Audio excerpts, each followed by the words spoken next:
Ho, ho, ho! Welcome to Buckets from the Tommy John Home Studios. My name's Matt Moore, and you're listening to the 7th annual Christmas Day NBA Betting Spectacular on Buckets. Every year we do this massive episode to get your best bets from all of our contributors. On today's show, you're going to hear from the future Jays. You'll hear from Jay Money, Bryan Fonseca, Michael Fiddle, Albert Wynn, the analytics capper, and Sean Little, as well as myself. Glad to have you guys with us. Excited. Hope you guys are having a safe, healthy, and very profitable holiday season for you. Now, as we get started here on Buckets with our best bets, a reminder, you can find all of our stuff in the award-winning Action Network app. Best way for you to track your picks. You get up-to-second information where the bets, money are coming in on. You get signals. You get system plays. You get the actual up-to-date, up-to-the-second when guys like Sean Kerner are putting in picks and moving lines. So make sure to download the Action Network app. Also go to youtube.com/the Action Network. Give us a like and subscribe. You have no idea how much a simple click of a button helps us out with us promoting our stuff as we try and bring you the best betting content. All right, let's get started with the future Jays. Joe Dellera, Jim Turvey are here. Jim Turvey at Turvey Bets, Joe Dellera at Joe Dellera. And then to catch that podcast, you can catch Jim Turvey's projections at Roto Grinders. Make sure to go to Roto Grinders and follow Jim's great work there. Let's do some best bets here, guys, because I hope the holidays are great for you guys. If you celebrate, it's okay if you don't. You can still take advantage of the fact that we all take off and just hang out while it's cold and watch good movies. Watch Home Alone tonight with the kiddos. We're watching Home Alone 2 over here. Very nice. Very nice. I don't watch that one because of certain people that are in it. There are, I'm referring, of course, to Joe Pesci. No, Joe Pesci, yeah. He's in the first one too. They're Pigeon Lady. we're watching The Polar Express tomorrow, and then my favorite is Christmas Lampoon's Vacation. That's my favorite. It's National Lampoon's Christmas Vacation is my favorite Christmas movie of all time. Joe Dellera, what's your favorite Christmas movie? I like Jingle All the Way a lot with Nice. Arnold Schwarzenegger. It's great. I love that movie. Excellent. It's Turbo Man. It's Turbo time. We're gonna get those Excellent. bets. You definitely would love a nice parlay. Jim Turvey, what's your favorite Christmas movie? Mine's like a kind of a deep cut. It's called The Night Before. It's Seth Rogen, Joseph Gordon-Levitt. It's got Michael Shannon in like an absolutely ridiculous role. Lizzie Kaplan, great movie. Kind of snuck under the radar, but it's a holiday fave. Watch that every year. My deep cut would be Scrooged with Bill Murray. Ooh, It is unbelievable. It's so good. I still laugh at every single part of it. All right, let's do some best bets for Christmas, guys. We got 5 games on the slate for Christmas. Spurs, Knicks, Wolves, Mavericks, Sixers, Celtics, Lakers, Warriors, Nuggets, and the Suns. Let's break it down here. Joe, what's your best bet for the Christmas slate? so naturally, Knicks -9. Okay. All right. And I am gonna like a LeBron rebound prop against the Warriors. There's no line right now, but I'm gonna like the over, probably like 7.5. That's pretty much where it's been. Jim, what's your favorite bet for Christmas? Very unnaturally, I'm gonna like the Mavericks -4.5. Huh. Okay. I like that. I like that bet. All right, Joe, let's start with you. Your Knicks taking on the San Antonio Spurs, Victor Wembanyama. Like, I don't know. Like, if you want to fade Wemby versus like big burly, I'm going to beat you down, Biggs. This is not exactly it. What do you like about the Knicks in this matchup? The biggest thing to me is, in part, the Spurs are 2-5 against the spread as a road underdog this season. They're one of the worst teams against the spread in that spot in the league. And the Knicks have been just about average. They're basically 500 against the spread overall on the season. The biggest thing, though, for New York has been over the last month, their defense is significantly better. They are, over the past 30 days, the Knicks are 4th best in terms of point differential at plus 10.7. They're 9-4. They have the 4th best offense, and they have the 8th best defense according to Cleaning the Glass. So the defense has come on a little bit more. And then even over the last 2 weeks, 4-0, fifth best defense in the league. So that's definitely been a little bit of a swing for New York. It was a big concern. The defense is coming along. Mikal Bridges looks a lot better. The 3-point shot is starting to fall for him. I know that there were all the concerns about the hitch in the shot earlier in the year. And if we look at San Antonio over this last month stretch, they're 7-5, but they have a minus 1.5 point differential. The offense is just about league average. The defense, as good as Wemby has been as an individual defender, they are 22nd in defense over the last month. The Knicks absolutely destroy bad defenses, and that's something that I think they can do. I think they can put up a number here, even though I have a little bit of a lean towards the under based on some of the trends for Christmas Day games, especially those early games. I do think there's a spot for New York where they're going to come out firing, and the offense should be able to score against the San Antonio defense. About Knicks team total over, Spurs team total under, and the Knicks minus 9.5. That could be fun, honestly. I don't know what it would spit. I'm not sure what it would spit out because I feel like it's all correlated, right? Yeah, who do you think is going to score? For the Knicks, probably. Honestly, I think it's a decent spot for Brunson. I think it's a pretty good spot for Bridges too. I think that those are the two guys that could score just kind of off the top of my head. I think that Cat. I think it's actually like a little bit of a difficult matchup for Cat because of what Wemby can do like lengthwise. But Cat has kind of been a little zesty lately. You know, he's getting into the post. He's putting the body into everybody. So he might be able to do some things that like Joel Embiid did. Joe is projecting forward off of a game that hasn't happened yet that he has a bet on as we record this on Sunday night. That's impressive. Yeah, I love the use of the past tense there. He used past tense to refer to him already cashing a bet he gave out on a show that hasn't gone up yet. This is some Scrooge stuff. It's like the ghost of Christmas future or whatever, but now it's actually the past. All right, that's incredible. Jim, do you have thoughts on this matchup? I don't have a ton of thoughts on this. I like what Joe said about. I do think the Knicks against bad defenses, and like Joe said, this despite the Wemby of it all, is a bad defense right now. So I would lean towards the Knicks. My biggest worry is again what Joe said. Kind of the under in this game intrigues me, and you know when I'm leaning towards the under, 9 points is a lot to lay. I do think if I was on a side, I would be on the Knicks side of it. Personally, I actually think that it's a tough matchup for Brunson and Cat. So I think maybe filling in those like role guys like a Bridges who's been so much better of lately, or even like an OG and a Nobi. I think those are the guys I might be looking at in particular on the Knicks to throw each of those guys at 15 plus and, you know, a Knicks team total over I guess but that goes against the under. I guess I don't have a hard cap on it. I'll say other than to say that I like the points that Joe made on especially the Knicks versus bad defenses is something that has stood out to me as well. We don't have prop plays up for you as we're recording this. We apologize. You'll be able to catch those, and we'll have write-ups for you on Action Network. Over 117.5 for the Knicks, under 107.5, and I have this projected over, Joe. Okay. So if we throw in the over, so we just think that this is going to be like 130 to 100, right? An absolute Knicks beat down, bing bong. That's sign me up. That's plus 850, buddy. I feel like that's not outrageous. That's really I like that. It's not totally insane. I like that. We'll see if I put that one in. I have another long shot. To happen. I have another long shot I'm giving out later. All right. Meanwhile, the Dallas Mavericks, Jim's bet, taking on the Minnesota Timberwolves here. They're at home, and you like the Mavs to get it done, Jim. Yeah, before I dive into the cap too much, this is the game that I am most excited to watch. And actually, that will kind of play a little bit into the cap, so it's not totally unrelated. I'm curious, what is Knicks will be Joe's choice. So I guess, Joe, what is the game you're second most excited for? And then, Matt, what's the game you're most excited for? I think it is this I feel like this Dallas game is pretty good. I think it's probably one of the more interesting ones. And it's always compelling. I love Curry, LeBron, it's always fun.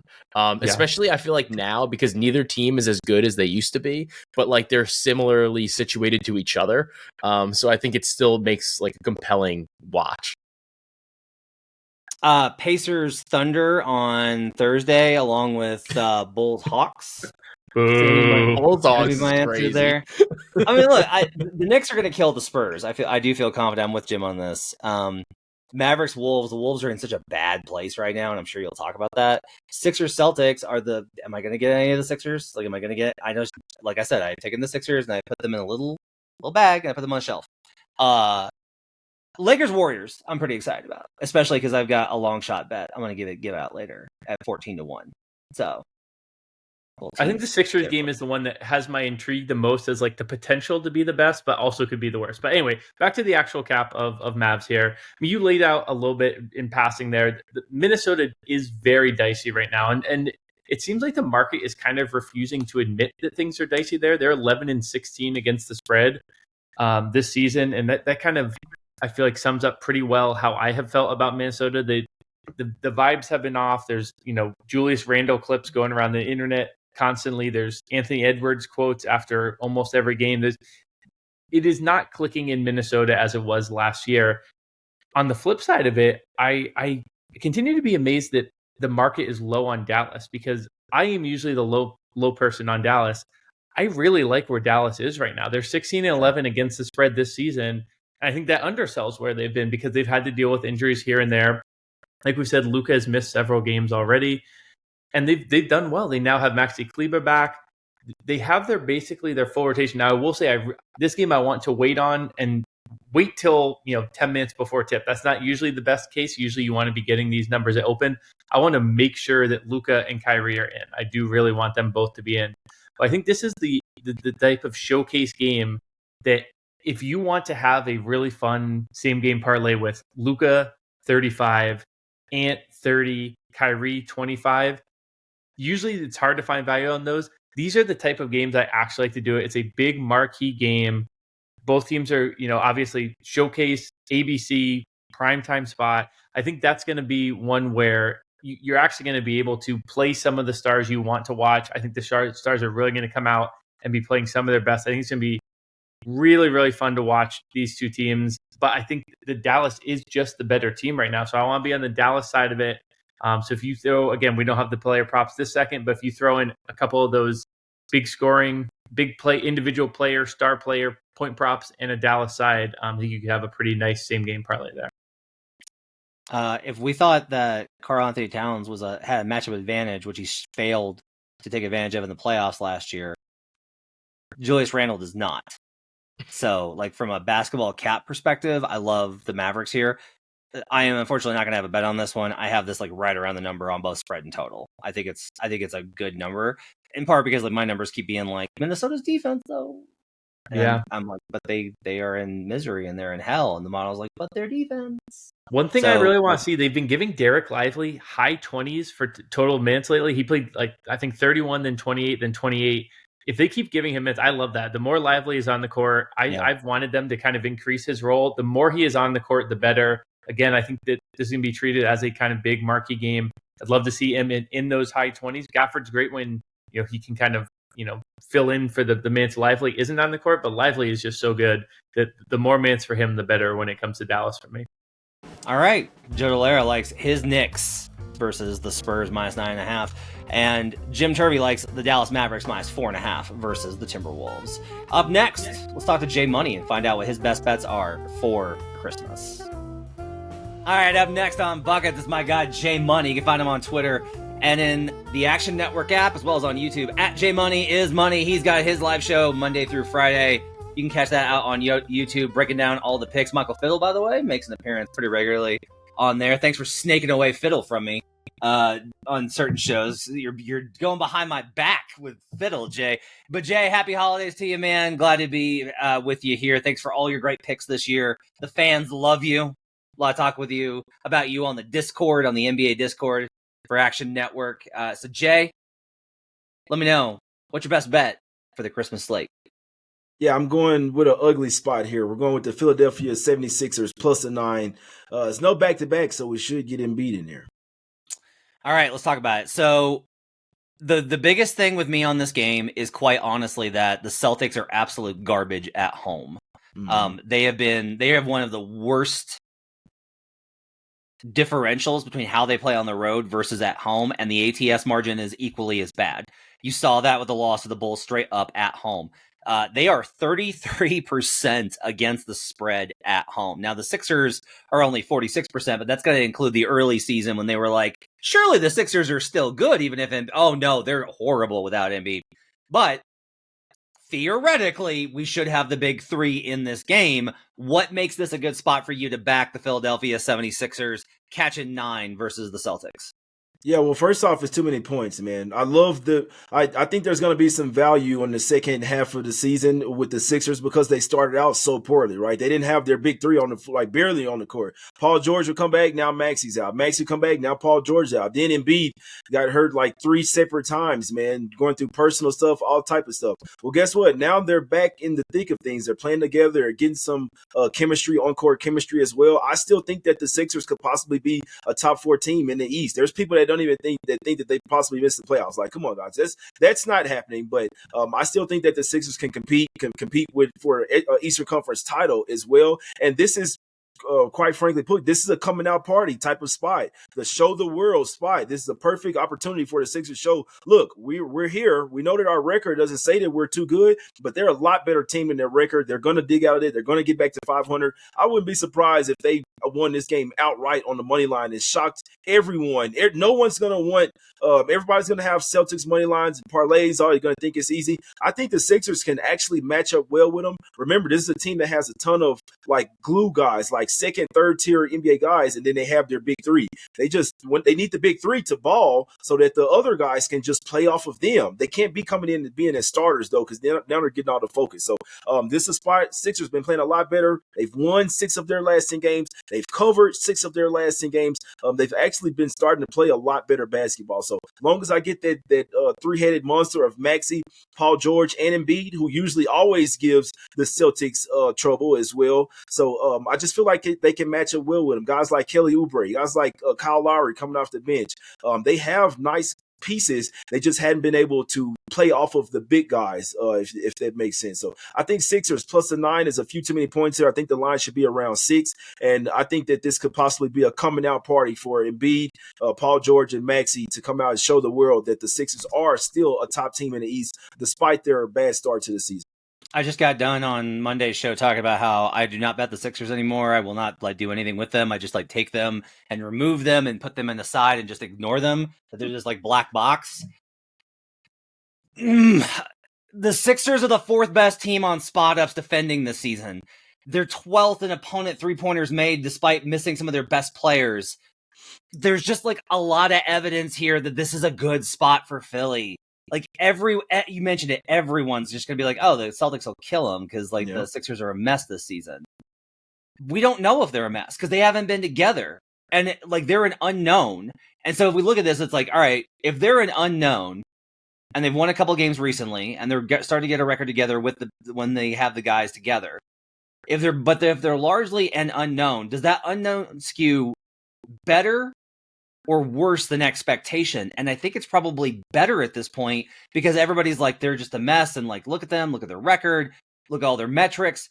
That the inability to get an accurate read on them, I think, is really good. And you're right, they've got capable veterans. They've got all these kind of things, and they have been able to take games off of this specific core. This team was up on this team with a chance to close them out in the playoffs in 2023. They were there.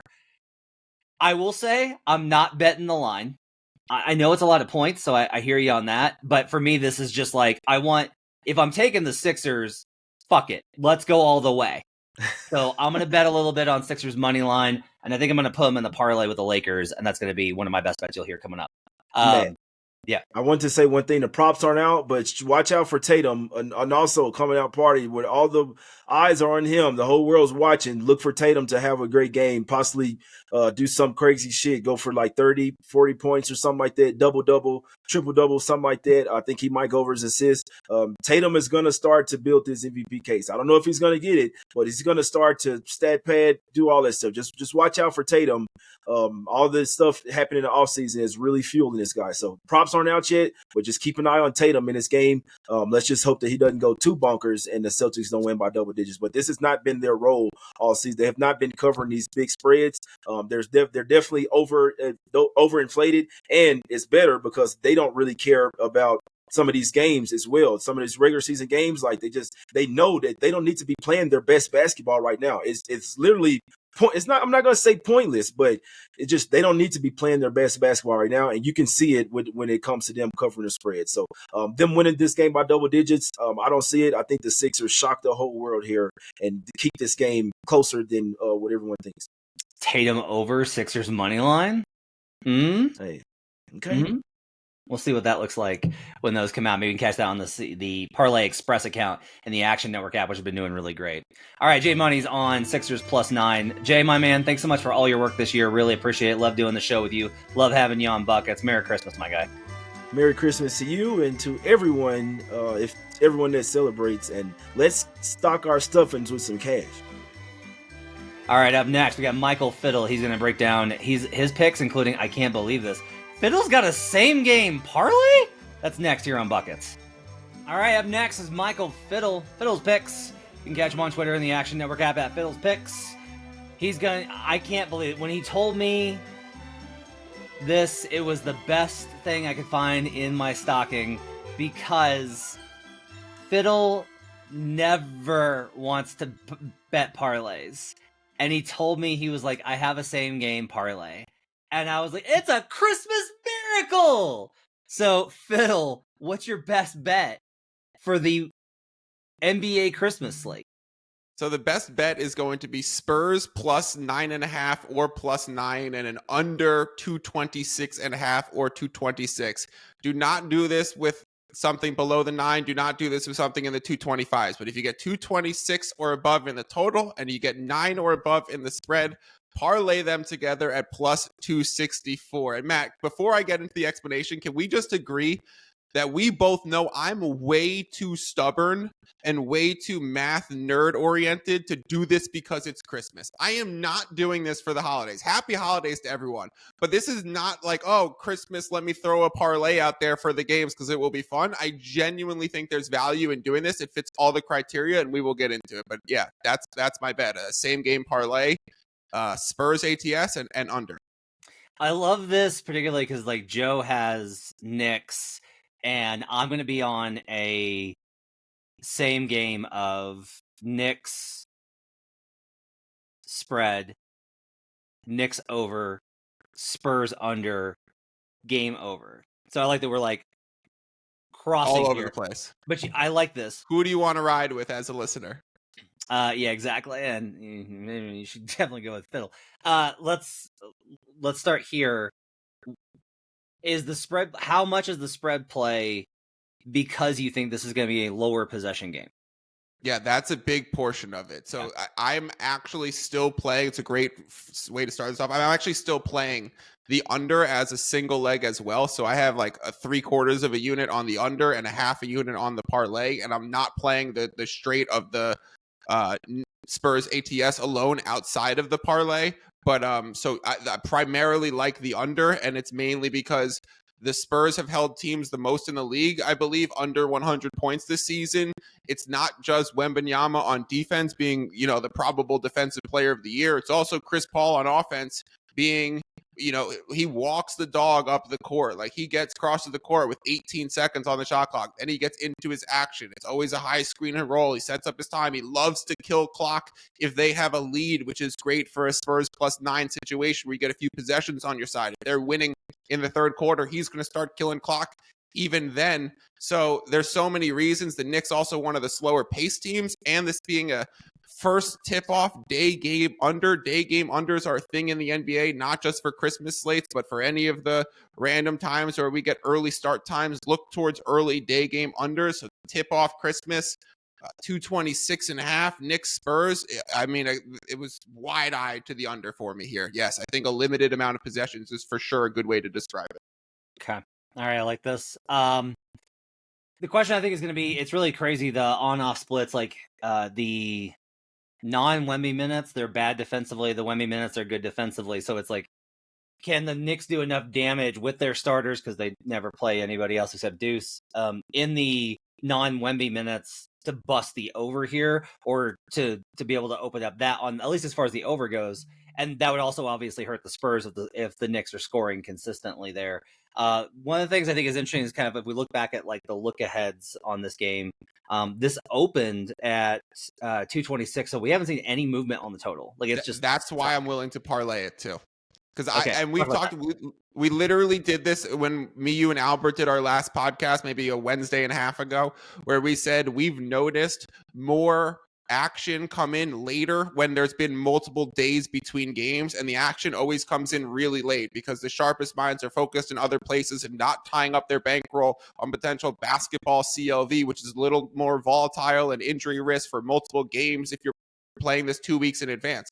So I still think the money's yet to come into this market. I think it's definitely going to come in on the under. And so one of my rules to parlaying is you're going to have to generate good tickets with closing line value to generate, where if you're going to have a 55% probable on your ticket, then it makes sense to parlay that, and you get 6% ROI instead of 3% ROI. So if you get closing line value and these both become expected 55% tickets, you're in a really good situation with this parlay where there's no correlation tax being paid getting plus 264. That's your standard odds. If I was going to parlay this with one of the football games that are going on that have nothing to do with one of each other, but this is super correlated for it to be low possession and a close scoring game to get plus 9 on one side, and you're getting plus 264, the full juice for a 2-leg parlay at standard odds. So I think this is absolutely worth doing.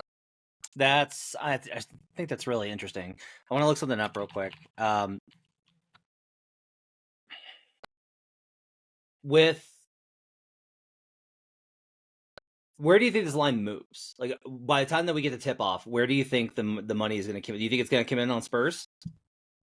I think it largely depends on how the Knicks look against the Raptors tonight, because the Knicks have struggled against the Raptors recently, and they've looked kind of weak recently in the NBA Cup and slightly before and after. So I think if the Knicks struggle again tonight, then yes, we might see this come down. There's a bit of asymmetric risk because of the schedule, and I'm sorry for recording this before it drops and whatever. Yes, I think there's a higher chance of line movement on the Spurs side for sure. I don't think we're going to see a Knicks minus 10. I almost don't think is possible. You know what's interesting is, like, in NFL, when a total is low, the dog has more value. You wind up paying that correlation price on it, right? Because, like, Steelers plus 6.5 and the under, both of which lost this weekend. But, like, if you were to have done that, like, that's a pretty standard, and you're going to get taxed on that. NBA, it's interesting. I did look at this. 53%, or since 2014-15. Last 10 seasons, you've got, when a dog covers but doesn't win outright, the over is 52%. When they win outright, the under is 51.7. That's a little interesting. That's interesting. It's very marginal, but it's just very kind of interesting that there's a little bit of a switch there. Okay. I will ask you this though: if you like the Spurs on the spread, and this is a higher spread at 9.5, usually we talk about, like, hey, if they win, if dogs cover, they win outright. That number goes down dramatically once you cross 2 possessions. This is something I was talking about on BetStream last week, which is, if you get a number inside of, like, if you were betting +4, for the love of God, take the money line or take it all. Like, it's 83% of the time those teams, if they cover, they win outright. Yep. The market's efficient, right? They know that those teams are within a possession of each other. But at 9, it's a little bit of a different deal. And so my question for you just here is, do you think there's value on the Spurs money line, or is this just like, no, it really is just the number is a touch high? Yeah, the number is a touch high, correlated with the under at multiple possessions. The way you laid that out is perfect. It's all relative to NBA key numbers as they sit too, right? And we value those 2 to 3 possession numbers the most because of late game fouling. So if you get into the situation where you're a 4-point dog and you're down 3, you're going to still foul and make it a chance for a 5-point game, and then you get the hook. You don't see that as often with a late 9. Since I'm not playing this outright on its own to come full circle, since I'm only tacking this on to a strong under position and paying no correlation tax, that's the way that I'm getting some plus money on this game and foregoing a Spurs money line. I'm doing it with the same game parlay instead. I like it. All right. That's Michael Fiddle, who likes the San Antonio Spurs +9 and the under 226 for his best bet, as well as the Spurs +9. All right, more holiday buckets from Bryan Fonseca, my guy. You can catch him on the mixtape on Fridays with me on buckets. Bryan, happy holidays to you. If you celebrate, buddy, glad to see you. So glad for all the good bets that you've given out this year. We have in our Discord, there's a gentleman that likes to post the updates to how folks are doing, and my boy you, Sean. Sir, and you, sir, are doing very well this year. So cheers to you, Bryan Fonseca. After a slow start, although I mean, Aaron Rodgers, like, really, bro, like, I could have been up yesterday, but football, as always, just like, I needed one more touchdown pass for Aaron Rodgers, but that's what I get for betting on Aaron Rodgers. And that's how it goes. All right, let's do it, man. What are your best bets for the Christmas slate? We don't have props yet, but we'll talk about a couple that I'm going to be interested in when they drop that I might play in the app. And ultimately, follow me on the app to see what props I do play before that. But I am on a spread. I want Dallas -4.5 against Minnesota. That's the one that stood out to me the most. Okay. So that's Jim Turvey as well. He likes that side. You know, I think the hesitation is we're probably buying into, like, I'm going to be on this as well. I feel like I worry that we're buying into a low, like we're fading the Wolves at a low point, right? We're selling at a low point on Wolves here, which is not to say necessarily that I think my thing is my numbers are actually pretty kind to the Wolves. I have them in the playoffs. Like, I have them as a current playoff team, and that they're not as bad basically as what the recent performance says, but I still can't get there in terms of wanting to take them on the spread. I can't get there because I just think I am of the opinion that with Luka and with Kyrie, Dallas, and with Lively in particular, that Dallas is so good that 2 possessions is probably, like, beyond my projection. I think it's a little light because I just think that Dallas is, if OKC is the class of the Western Conference, right, then the Mavericks are like they are the very next tier, I think, in the Western Conference. It's the Mavericks and the Grizzlies for tier 2, I think, in the Western Conference. And so I just think that they're above Minnesota, and that should be enough for a 2-possession spread here. I would agree with that. And also, like, now I'll give Minnesota credit because their defense has gotten better after a rough start, but I still think, and this is presuming health for Dallas, because Luka Doncic, as of this recording, like, questionable to play on Monday, and missed a couple games coming out of a break. But I mean, even without him, like, they've won games this season, and they've won games without him with Kyrie Irving. But I think with Luka Doncic there, which we're all anticipating, like, I mean, we saw how he was able to solve the problems that Minnesota could provide even in the playoffs, and now they don't have Karl-Anthony Towns. They have Mopey Julius Randle instead. This, to me, just feels like it feels like it should be maybe 6.5 or something along those lines. Like, maybe I'm too high on Dallas and too low on Minnesota, but Dallas, as you mentioned, they're in that tier of Western Conference teams. Like, I feel like, to me, and we talked about this actually last week, who's going to win the Western Conference? Like, for Minnesota, it's not even a discussion for me. Whereas Dallas, I feel like they're one of the teams who can actually win the Western Conference. Like, they're right up there with OKC for me. I mean, they beat OKC last year in the playoffs. Now, we could look at the shots or whatever the case may be, but Oklahoma City also has shown that, hey, they probably need another shooter to sort of solidify themselves. And matchup-wise here, I don't know what they're going to do about Luka Doncic.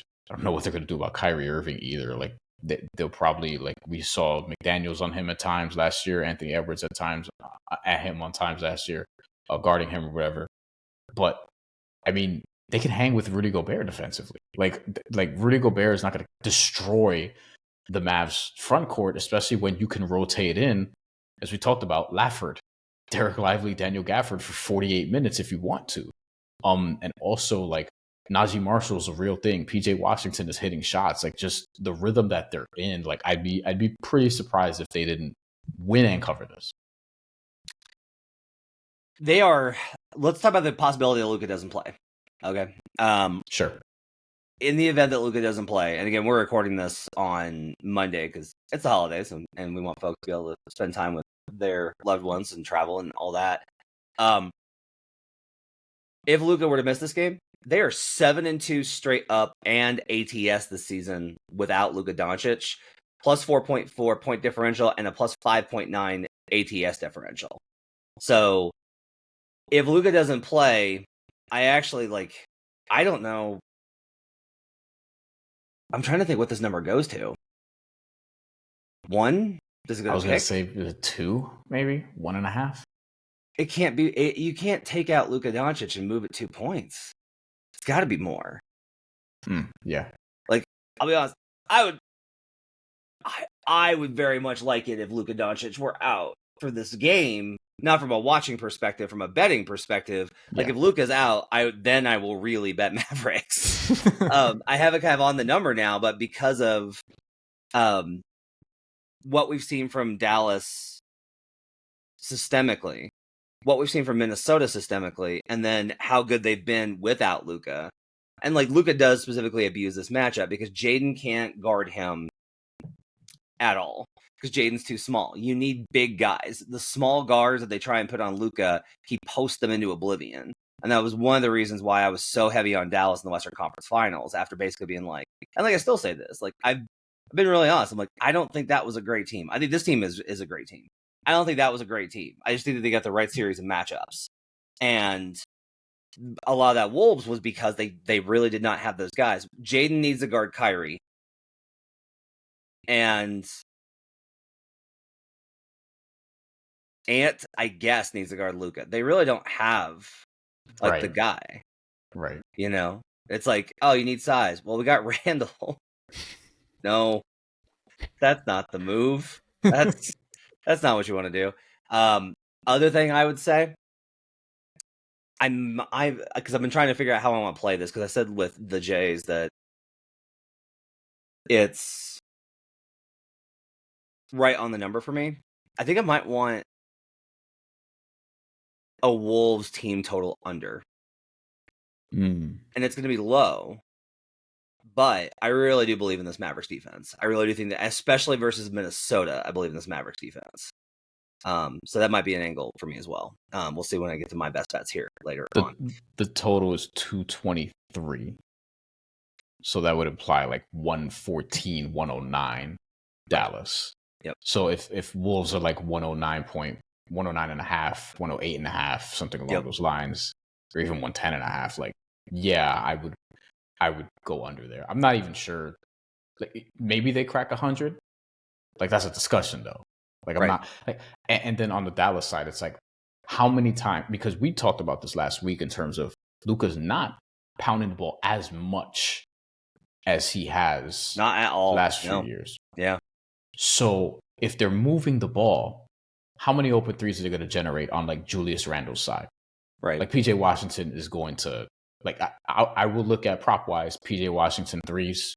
That's something I'm going to be interested in. And maybe his points, in general. I'm probably going to play one or the other. PJ Washington is sort of the guy I feel I could still find value on, when as it pertains to Dallas. At times Najee Marshall, depending on his role, we'll have to see. And Quentin Grimes, who shot the ball really well the other night, made a bunch of threes in the fourth quarter. I will look at a couple of Dallas role players, 3-point overs, assuming I'm getting 1.5. It might be Grimes and PJ, and we'll see, because I do think that they're going to make the effort to swing, get the ball to where Julius Randle has to help or Rudy Gobert has to help, and they're both either going to be slow at getting out, or in the case of Randle, not all that interested. And then they'll be able to shoot from three. So I think that's another angle I would look at it as well. Okay. Wemby stocks. Tell me what you like about this. We don't have the number yet, but if we did, what would you like about Wemby stocks?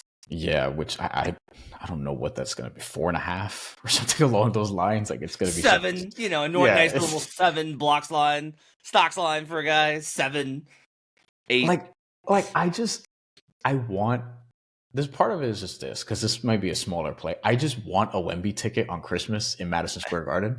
Yeah. Why not?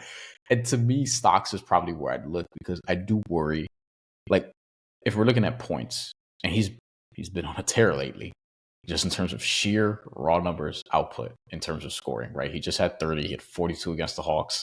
He had 28 against Portland not long before that. The Knicks aren't an appreciably like awesome defense. They're middle of the pack, hovering around there right now this year. And with Wemby, it's like there's a world where he goes like, I don't know, 10 of 17 at Madison Square Garden. That may be underselling the shot attempts he may actually jack up, but let's say 10 of 17. And then there's a world where he's like 4 for 16. Right. Like I almost feel like it's going to be one extreme or the other, maybe not as a moderate, so to speak. So I'm not really interested in the points, although if you do bet it, like good luck, because he may hit that against a team that, again, struggles defensively. But the stocks are where I'm intrigued at, because, you know, the Knicks are, like, they're not driving as much, but for Wemby, it almost doesn't matter because he could block a 3-point shot. He had 10 blocks against the Portland Trailblazers. It feels like all from different spots on the floor. It felt like that anyway. And I just think that, you know, on these dribble drive attempts, these closeouts, like I think he'll be able to, he can cover so much ground and get to shooters. And it's like also just the steals, like he can play in these passing lanes, and the Knicks are doing a good job of moving the ball. Like this is one of the best offenses in the NBA so far this year. But I think Wemby's going to have his opportunities for stocks. And I feel like if I'm targeting Wemby, like the Knicks are good at keeping teams off the glass. They're not getting all the offensive rebounds that they were last year, but in terms of allowing rebounds to other teams, and part of this is probably just the pace that they play at, which is slow, but teams aren't like killing them on the boards compared to some other teams.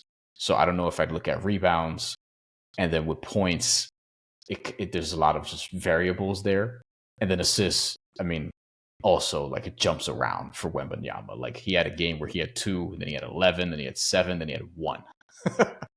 So for me, I think stocks is what I want in on, because, like, you saw 10 last game, you saw 6 before that, 7 before that. You know, there was 3 a couple times before that, but I think that's the one for me that I'd look at.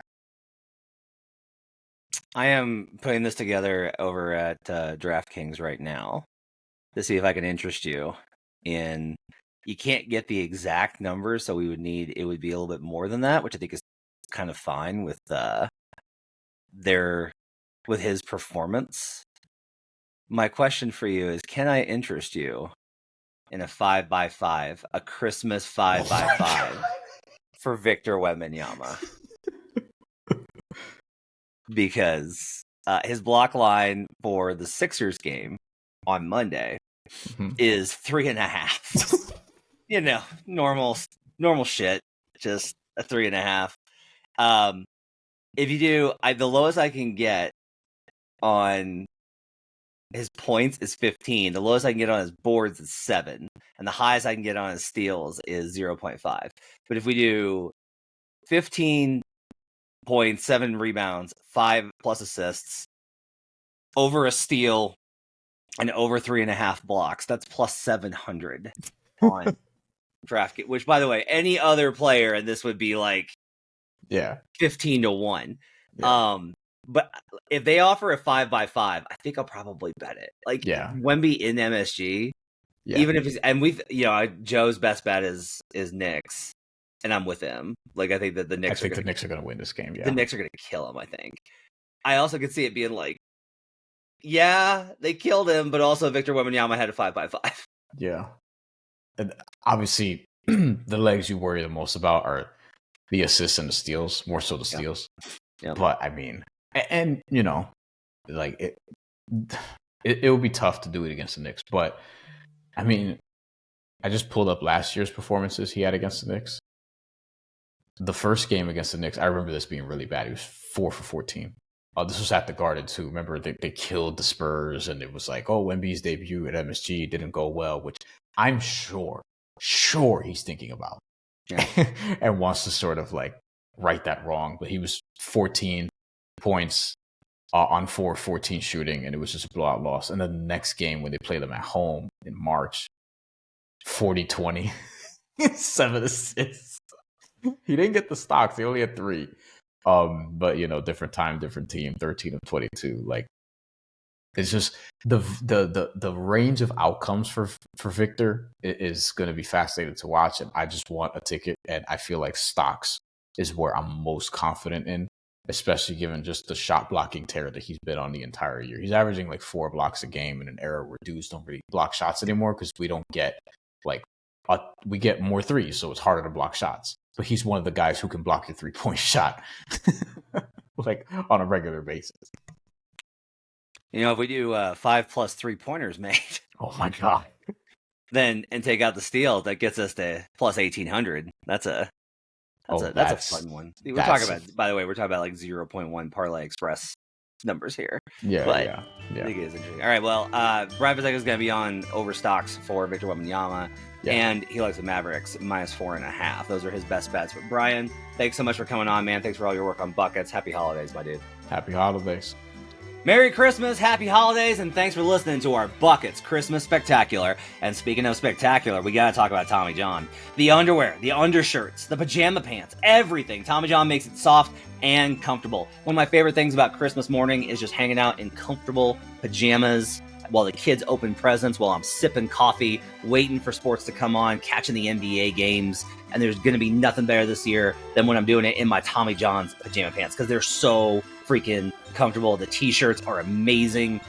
Hopefully you had something from Tommy John under your tree this year, but if not, Tommy John's holiday sale is still on, which is truly spectacular. Go to TommyJohn.com/buckets right now to get yourself or your loved ones the gift of comfort and support with Tommy John. Get 30% off site-wide only at TommyJohn.com/buckets. That's 30% off at TommyJohn.com/buckets. As we continue on the NBA betting spectacular here on Buckets on the NBA Christmas betting spectacular, I'm joined by Albert Nguyen, the Analytics Capper. You can catch him on Twitter in the Action Network app at Analytics Capper. Phenomenal stuff from him as always. Albert, what are your best bets for the Christmas slate? Well, first of all, happy holidays, Matt, to you and yours. Thank you for everything so far this year. Let's have a great holiday break and have a great new year starting next week. But 2 games that really catch my eye for the Christmas slate. There's a lot of awesome games, but I'm looking at 2 road teams. First one is Minnesota traveling to Dallas. I know Dallas already beat them earlier this year, but I think Timberwolves have a really nice shot there at +4.5. Second team would be the Denver Nuggets on the road against the Phoenix Suns. They are short favorites there, but I think the Nuggets get it done as well. All right, let's break it down. So let's start with the Wolves. We've got some plays. Jim Turvey's on the Mavericks. I'm staying away from this one. I have this like right on the number, so there's nothing like I can't find anything on this game. This is gonna be one of the ones that I leave alone on the slate. I'm curious. Wolves you're buying low because I think Wolves are in a really bad place. My question is just like, I don't think it's like reflected in the market. Like I think that the market is very much like. I mean, if we think about this from a home court perspective, if home court's down, we're down to like I think under 2 points on average. But let's give them the usual 2.5, right? And let's flip that. That means that this is on neutral. This is Mavericks -2-ish and Wolves -0.5 point, like money line, like pick 'em juiced Wolves at home. Which to me seems about right. That's not going to be the spread the next time that they're there because they overestimate home court, I think, a little bit. That to me sounds about right for where these 2 teams are. I'm curious, what about this off of the playoff loss and then the loss earlier? What makes you like the Wolves here? Yeah, you mentioned it. It is 100% a buy low candidate here for Minnesota. I mean, I want to make things completely, right. Dallas is playing better. They're playing even without Luka Doncic. Their role players have stepped up a ton. They just beat the Clippers at home as well. This is a Christmas Day game, so you would expect the home team to have a little more of a narrative advantage, not only the line from a betting perspective, but just being at home celebrating the holidays with your family. But there's a lot of talent in Minnesota. There should be a lot of pride as well in Minnesota. They just got manhandled against the Knicks and the Warriors back-to-back, which I didn't bet them, but I would have been on Minnesota in those 2 games here. But I just like the spot here. Luka's been out for Dallas. Even if he comes back here, I think the overreaction of the market is, oh, Luka's back. They were winning without him. It's going to be much easier now with him. Not so fast, to be honest. And I think these two teams, now that they've played each other so much now in the last 6 months, they know each other really well. I would throw records. I would throw, spreads out the window. I would just pick the winning team. And I think the winning team here is going to be the Minnesota Timberwolves. Okay, well, I mean, I've talked about this with Fiddle just now. If you are a favorite of less than 4 points, which the Wolves are going to be like just above that, but if you're a favorite above 4 points, you win outright 83% of the time. Yep. Do you want the points or do you just want the money line here? Now give me Minnesota money line. All right, let's do it. And if you're going to do that, if you're going to go that route, I'll tell you that typically the margin of victory in those games is above 4 points. So like this is where I start to think it gets really interesting, which is, NFL, it's you can win a game like, oh, the dog won with a last second field goal. Oh, the dog won to win by 1. They were down 2 and they won by 1 point, right? With those kind of things. With the NBA, because of the built-in free throw advantage, I just wind up being like, I don't know. I think that you should probably start looking at. I'm trying to find the spot for it because the numbers say that this is the way to go about it, and when I've done it, it hasn't worked out. Which obviously, you do something and it fails, and you're like, well, I don't want to do that again. That sucked. But like, if you go that route, the payout, if you're, because everybody here that's listening to this podcast, and you and me and all the hosts, like we're betting the NBA daily. So if you're doing that over and over and over again, there's just value in trying to extract as much as possible. And when we look at that, if you take Wolves minus 3.5, it's plus 220. So you're going from minus 110 for them cashing 4.5 to if they win and they win by free throws, essentially on 2 possessions, it's plus 220. That value is really good. So I'm not sure about how to do the unit split on it. Like, I don't know if I would want to do, because again, I'm not touching this one, but I don't know if I would want to do a half a unit on the money line and then like a quarter unit on the alt, because then you're only netting, if you are right, then you're netting only 0.25. Or if you're right on the side, but they don't cover the spread. So like it's tough, but I just think it's something to kind of consider is if you're looking at this, the numbers really do kind of suggest that if you are in this kind of spot, you should be looking at an alt spread. And I want to be very clear on this. We are anti buying points on buckets. You should not tease on NBA. You should not buy points. You shouldn't be like, I'm going to take it to 9.5 instead of 7.5. Don't do that.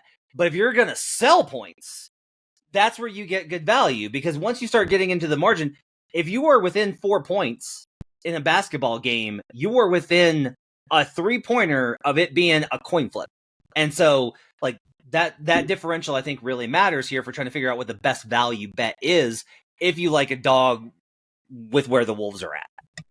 Yeah, I would say the other caveat to that, Matt, is if you're going to have, I personally don't know what the delineation is in terms of half unit, quarter unit versus money line versus alt spread. But whatever you decide there, I would keep with that pattern for the rest of the year.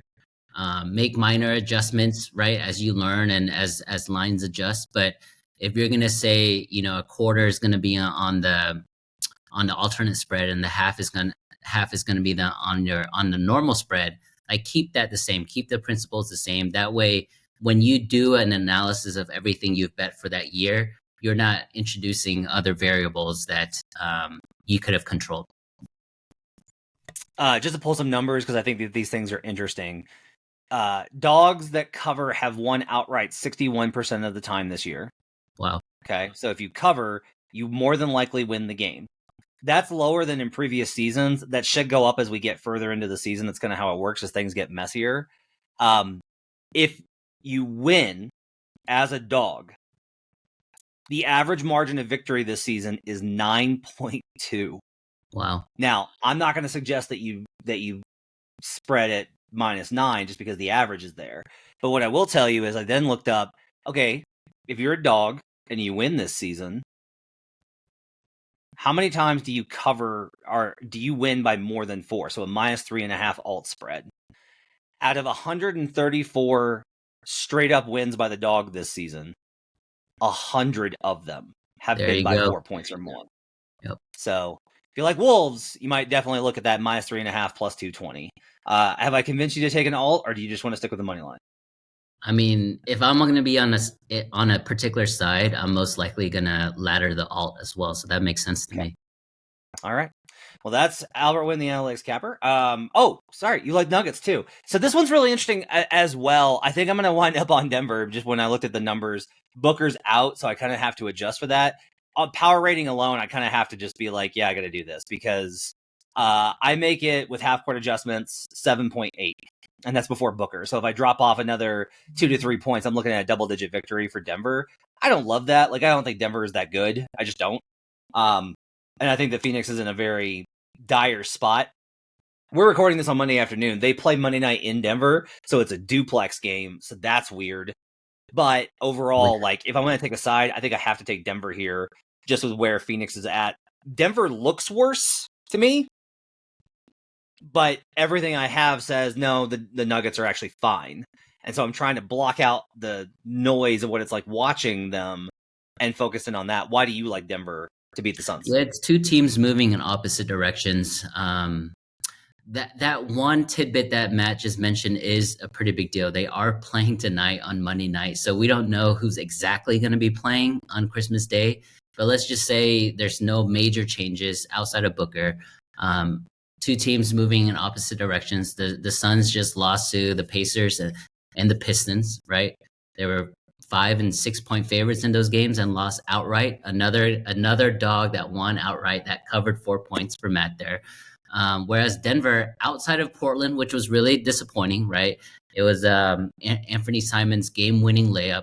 But outside of that, they've won 4 straight, right? So they've won 4 out of 5 if you include that Portland game. I think they're improving a lot. I think they're Jamal Murray, welcome to the 2024-25 NBA season. He's stepped up a lot, and he's actually making jumpers now. The team is getting healthier. I think this is one of those moments where not that Jokic takes regular season games super, super seriously, but if there's like a statement to be made, whether it's subtle or direct, I think Jokic does do that stuff. So like if this is the first time you're going to watch the Nuggets on Christmas Day, they won the title two years ago, disappointing last year. This is their first time getting introduced to them. This version of it, I think he's going to show out, and I think it's going to be more than enough to cover that number. It's only -1.5. It's a short number, so basically just pick the winner here, and I think the Nuggets get it done. All right. So Nuggets -1.5, Wolves +4.5. Those are your best bets from Albert Nguyen, the analytics capper. Albert, thanks so much for all your hard work this year. We love having you on Buckets. Really appreciate you being on board. You can catch him on Twitter and in the Action Network app at Analytics Capper. Happy holidays to you and your beautiful family, Albert. And we'll see you again next time. Up next, well, we got just 2 more left. It's me and Sean Little. We're going to break down our best bets as we wrap up the NBA Christmas Betting Spectacular here on Buckets. All right. Santa's delivered the presents. We're headed back to the North Pole. We're almost done with the NBA Christmas Betting Spectacular here on Buckets. Going to wrap it up with my guy, Sean Little. You can find him in the Action Network app and at Chicago Flow. My guy, happy holidays to you, man. Merry Christmas. I know you'll be back in Chicago watching, all the great sports teams like the Bulls and I don't know if the Blackhawks are good, but they have to be better than the Bears. Yeah, no, I'm excited. Happy holidays to you, Matt, and the rest of the Action fam, man. I'm excited to get back home and hang out for a couple days. Quick turnaround, but it'll be fun to just relax and hang out. My Christmas presents to I got something a little extra for my wife was brought to her this year by the Chicago Bears the all under that I took on the Bears win total. So there you go. Well done.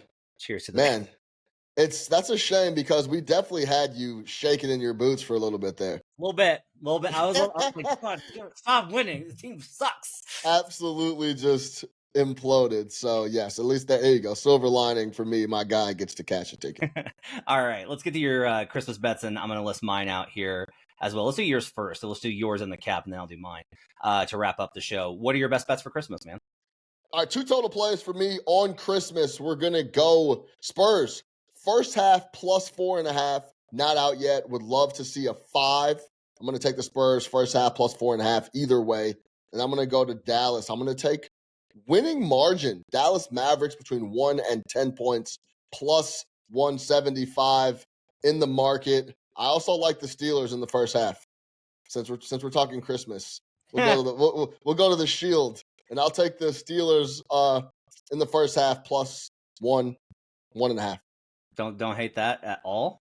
My KC Chiefs tough against the spread this year, but working out in the final margin. All right, let's talk basketball. So I hope you guys are gonna have time for this opening game of the slate, since we have like 17 best bets on Knicks Spurs to open the night. So the first half bet, I think, is like an interesting one here. I am curious if you looked at any of the trends, like what makes you want to get in on the first half here versus the full game? Yeah, first half is interesting because it's a familiarity thing, right? And really quick, I just thought it'd be fun to go back and look at the Knicks roster last year. First game of Christmas versus the Bucks. Starting lineup: Julius Randle, Isaiah Hartenstein, Jalen Brunson, Dante DiVincenzo, RJ Barrett. What the difference a year makes. Emmanuel quickly scored 20 points off the bench. Taj Gibson was on that squad. So, you really forget. It's only been 12 months, and the entire organization is a completely different place. Guys all over the place. So it was fun to take a look back at that. But back to the Spurs. Familiarity thing here, Matt, for me. They don't see these guys very often. And then when we're talking about the travel portion, the Spurs will be coming from Philly, so a short train ride from Philly, day off in between, then they get Christmas on the early morning. I always prefer to back the away teams on these holiday type of spots away from family. They don't have to deal with all that stuff. Just more of the focus is on hoops. Going back to the familiarity thing, they've seen these guys twice in the last 2 years. The first time Victor played at the Garden, I was there, the lights were too bright. He looked absolutely horrific.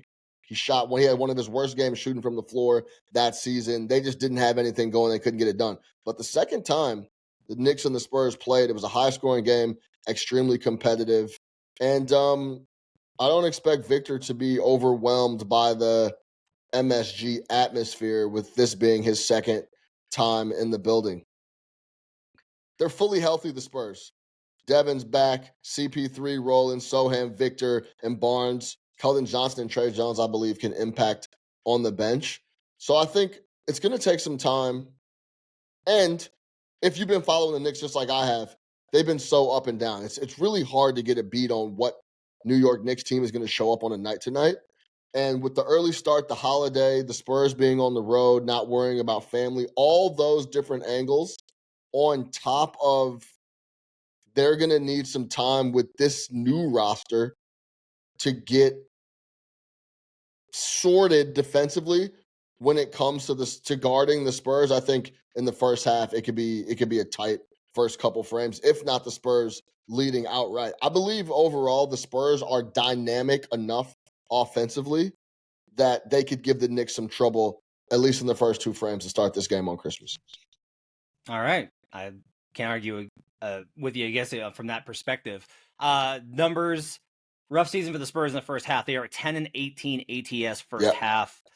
So not a great spot there. The Knicks are pretty decent at 15-13 ATS. By the way, just as like a random aside here, because I find I find other stats when I'm looking for stats. Denver's 6-20 against the first half spread this year. Yeah, that's crazy.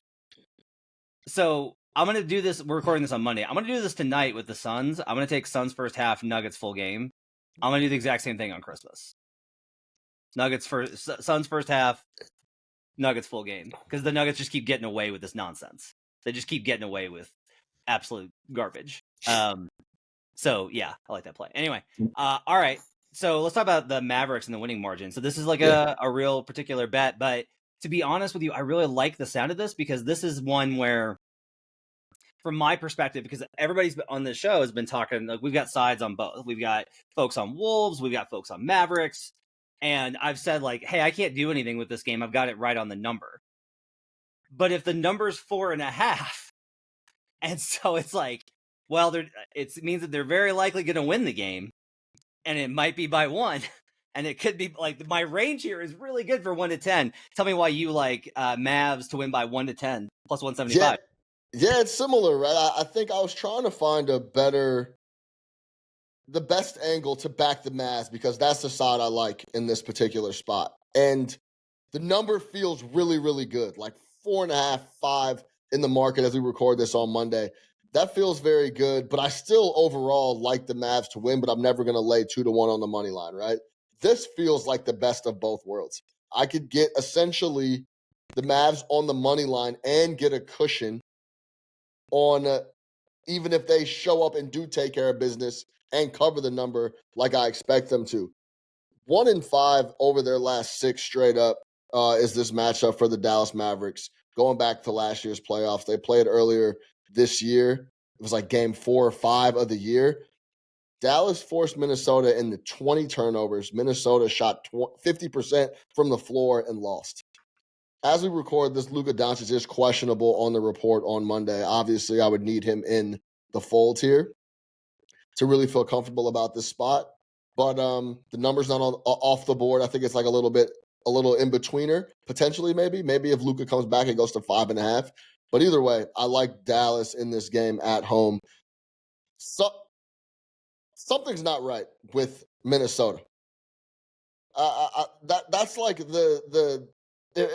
when I'm watching them play. I know your guy Jason T sent out a really interesting tweet about Minnesota's spacing, and they're essentially not getting any shots at the rim. Yeah, and between Randall and Ant-Man, they had like 6.5 or 7 attempts in the restricted area game, and he said meanwhile Jason Tatum had like 8 a game. I took that with a little bit of grain of salt because partly Ant Edwards has just been shooting a lot more from the perimeter anyway. I think if Ant wanted to get to the restricted, he could in a lot of these different spots. But there's something about chemistry, especially offensively, when Julius Randle is getting a lot of minutes on your basketball team. Nothing seems smooth. Nothing is easy. And I just trust Dallas. I trust Luka and those guys offensively. And then the team defense they play, Christmas, regardless or not, they've had those guys' number. They beat them earlier this year. If I could get I think it's going to be a tight game. Like I think Minnesota's going to show up. I have no doubt about that. But I like Dallas to get the W. And if I could get plus 175 in a game I think is going to be tight, that Dallas pulls out, and I could get a couple extra points on the margin as well. I think plus 175 is a really good number to back Dallas here. I like this bet a lot. I may have to go in on this with you. I have the spacing thing for you. So Randall's the easy one because it's like last year you had spacing, this year you don't. And so it's like very easy to be like, right. Oh, well, you didn't have Randall last year. You have Randall this year. You had Cat last year. You don't have him this year. Spacing is never about a guy. It's about the compound effect of multiple players. And here's the key for this one. With Jaden McDaniels on the floor, the Wolves average 38.8 three-point attempts per 100 possessions. So keep that in your mind. 38.8 is what they average per 100. When he's off the floor, it jumps to 41.8. It's the highest differential for anybody on the team. He is the lowest starter in terms of the threes generated on the floor and the highest starter for threes generated when he's off the court. It is not Julius Randle. It's Julius Randle plus Jaden McDaniels. And I've heard rumblings of there being some discomfort with not Randle, some of the team chemistry stuff, and I think that Jaden is a little bit a part of it.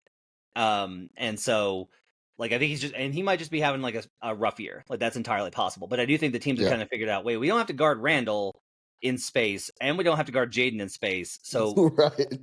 Let's just make sure Ant doesn't get to the rim and make sure Conley doesn't hit threes, and we're good. And that to me, I think is the element here. And I don't know how they fix that other than starting to kill Alexander Walker, who they have the highest 3-point rate on the floor with, and benching Jaden, but that causes problems with the money. All right, so Sean's got Spurs first half plus 5, and he likes the Mavs to win by 1 to 10 plus 175. I've got some best bets for you to wrap up buckets here. I am going to take the New York Knicks -9 for the full game. I do make this a double-digit spread, as I mentioned earlier. I am going to take that parlay that we mentioned in the Future Jays segment. I'm going to do the Knicks team total over, the Spurs team total under, and the over 226 at plus 700. I am going to take a same-game parlay when the props are out, as close as I can get it. You'll find this on the Parlay Express account on Action. So when you're sipping eggnog and pretending to listen to your uncle talk about chemtrails, you can look up the Parlay Express. I am going to do a 5x5 Wemby same game parlay for like 0.1 because I think Brian's right. I love that on the show we've had Michael Fiddle, who's like, I don't care about fun, I don't care about Christmas, I care about edge, I care about money. And then we got Bryan Fonseca, who's like, who doesn't want to bet on Wemby on Christmas? I love the balance that we've got on this show. So I am going to do the Wemby 5x5 prop. But we have all these bets on all these other games. We haven't touched on some of the other ones, so I'm going to get hit on some of these. Real quick, I want the Celtics Sixers over. So this game, to me, is pretty surprising. It's only at 221, and that's such a low number.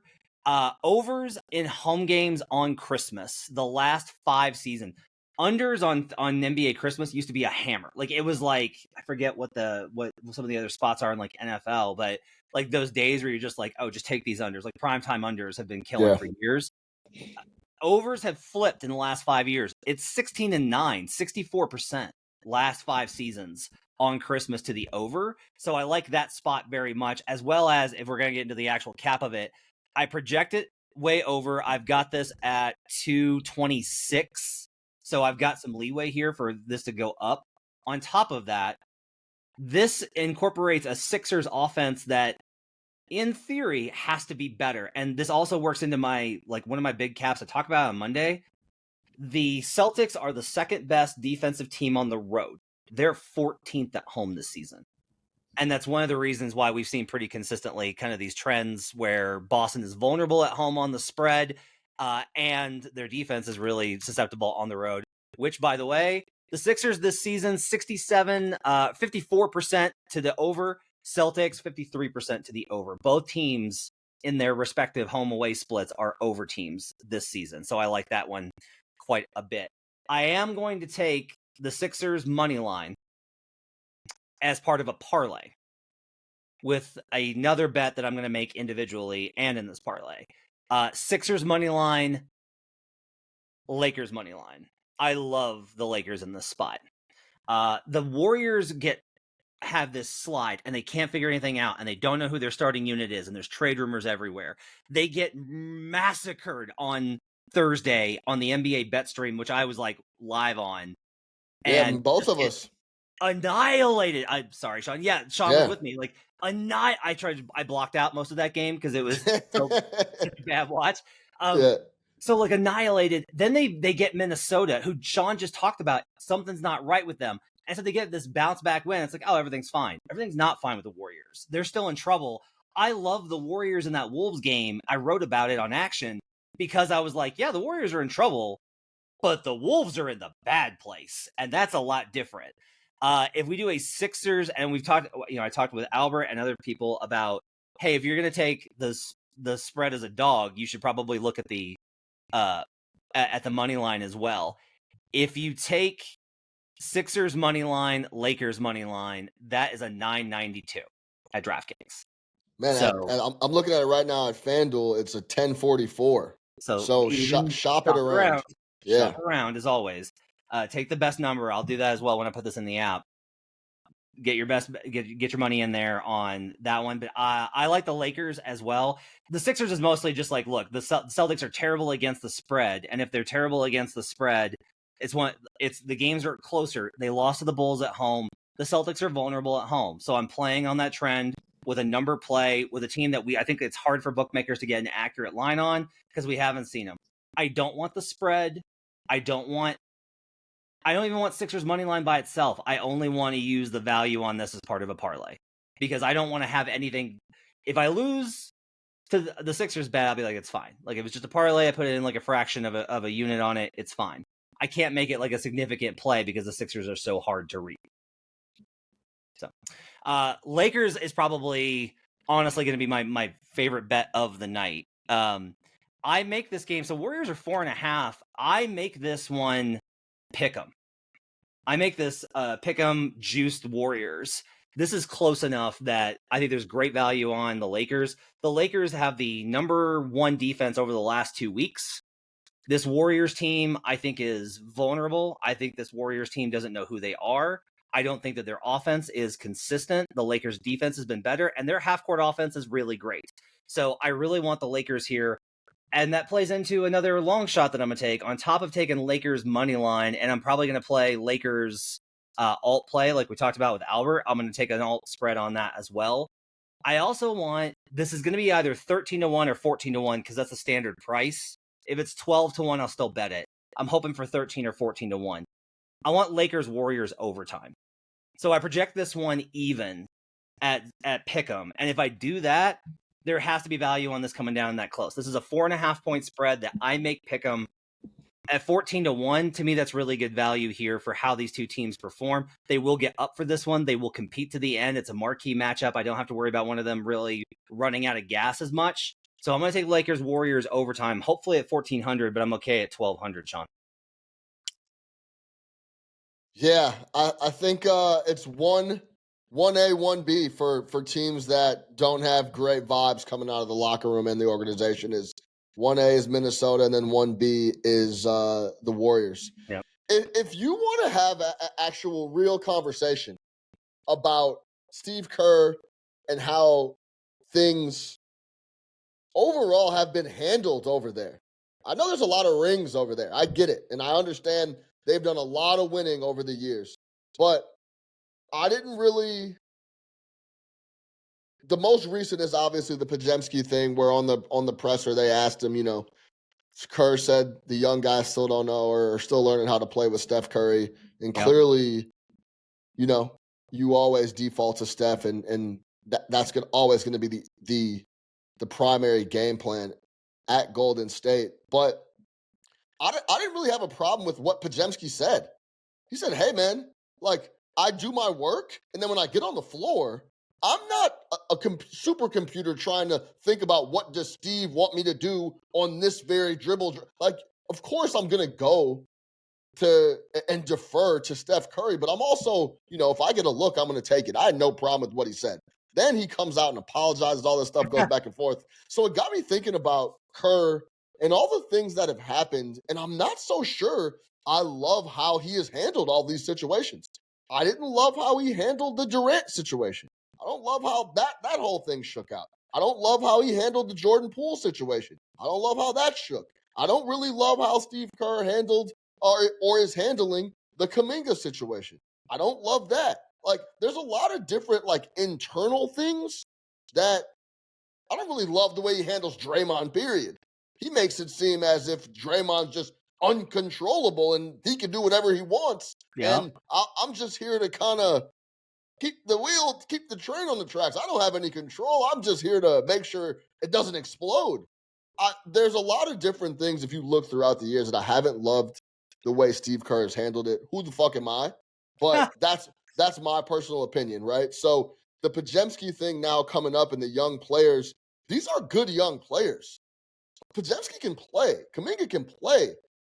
There has to be some type of middle ground where they don't feel so ostracized all the time. The young guys over there are always, they don't feel very wanted and special. And I don't know if that should be the case when we're talking about aging superstars. Oh, and I left the big one out. I don't love how Kerr handled the Klay Thompson situation.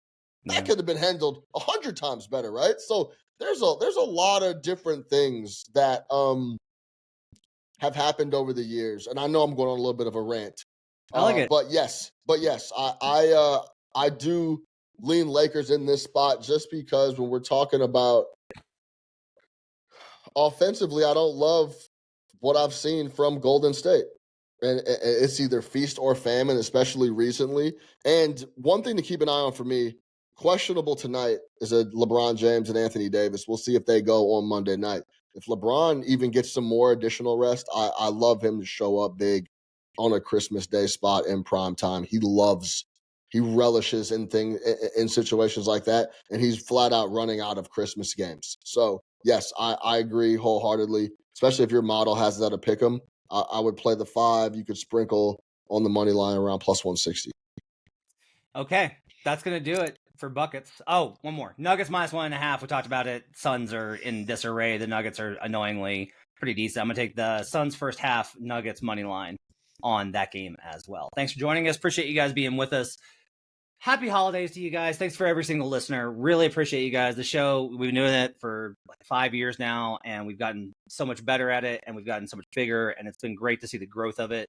My thanks to David Payne, our producer, who puts in so much work week after week, night after night, has been willing to take this task on as doing an every night NBA podcast. He does great work. The episodes are always clean. He makes us sound so good.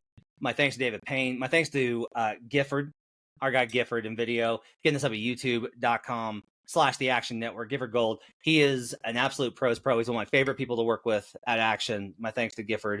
And happy holidays to him as well. Happy holidays to you, all of our Buckets contributors. We will be back on Thursday morning. We're going to do a Best Bets episode for Thursday night. So if you are just like, my family's still here, I need to bet sports. You're going to get out of the house, go for a walk, and you'll have Buckets with you in the afternoon for that night's games. It'll be me, Bryan Fonseca, and Michael Fiddle. And then we're back at it on Friday and into the weekend. And then we'll let you know on next week's programming as well for the new year. One last thing. Go subscribe to Matt Moore's new Substack. He's talking tons of NBA.